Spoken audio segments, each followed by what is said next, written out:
প্রিয় পঞ্চম শ্রেণীর ছাত্রছাত্রীরা, তো দেখো অনেকের মতে যে গত বছরে যেসব প্রশ্নপত্র ছিল দ্বিতীয় পর্যায়ক্রমিক মূল্যায়নে, সেই প্রশ্নপত্রগুলো দিতে বলেছিল। আর তোমাদের যেসব স্কুলে এই সংস্থার প্রশ্নপত্র হয় বা হাতে প্রশ্নপত্র হয়, তো এখান থেকে অনেক প্রশ্ন কমন থাকে। এই জন্য আমি গত বছরের প্রশ্নগুলো তোমাদেরকে দেখাচ্ছি। এখান থেকে দেখো, প্র্যাকটিস করো।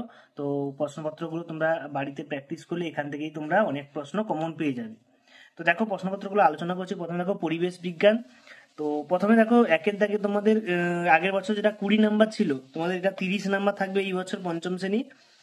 তো একের দাগে দেখো তরাই অঞ্চলের বিখ্যাত ফসল কোনটি, এদের মধ্যে কোনটা হয় তোমরা লিখবে। আমি অ্যান্সারগুলো তোমরা আলোচনা করছি না, কারণ তোমরা নিজেরাই প্র্যাকটিস করবে। এখন আলোচনা করলে তোমরা প্র্যাকটিস করবে না, নিজেরাই খুঁজে লিখবে বই থেকে, না পারলে আমাকে বলবে, আমি বলে দেবো।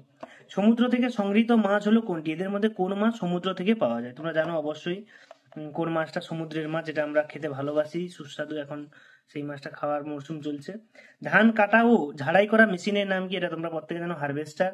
ভারতবর্ষে 1990 সালের কাছাকাছি সময়ে সার ও কীটনাশক প্রয়োগের মাধ্যমে বিপুল শস্য উৎপাদনের ঘটনাকে কি বলা হয়? তারপর হচ্ছে ড্যাশ বাঁশের কেল্লা বানিয়ে ইংরেজদের সঙ্গে লড়াই করেছিলেন। কে বাঁশের কেল্লা তৈরি করেছিল বলতো? না, মীর নিসার আলী বা তিতুমির হবে, যার ডাকনাম তিতুমির। এরপরে দেখো 2 নম্বর পেজে চলে এসেছি। এখানে 4-এর দাগের দুটো সত্য মিথ্যা দিয়েছে। বালুরঘাট শহরটি আত্রেয় নদীর পাশে অবস্থিত। সর্বপল্লী রাধাকৃষ্ণ জন্মদিনে শিক্ষক দিবস পালন করা হয়। এদের মধ্যে কোনগুলো সত্য কোনগুলো মিথ্যা তোমাদেরকে লিখতে হবে।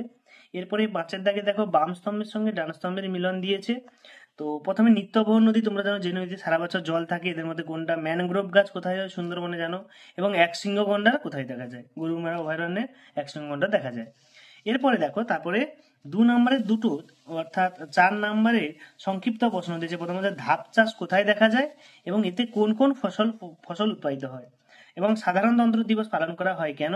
পশ্চিমের মালভূমি অঞ্চলের মাটির বৈশিষ্ট্য এবং উৎপাদিত উদ্ভিদের নামগুলো উল্লেখ করো। এই হচ্ছে তোমাদের 2 নম্বরের প্রশ্নপত্র, এরকম থাকবে তোমাদের।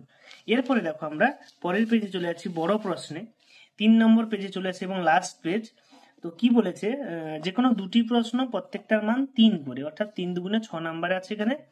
তো বলেছে দেখো, বিষ্ণুপুর কোন জেলায় অবস্থিত? এই শহরের বৈশিষ্ট্য কি কি? ক্ষুদিরাম বসু কি কারণে স্মরণীয়? ভগিনী নিবেদিতা আমাদের শ্রদ্ধার মানুষ কেন?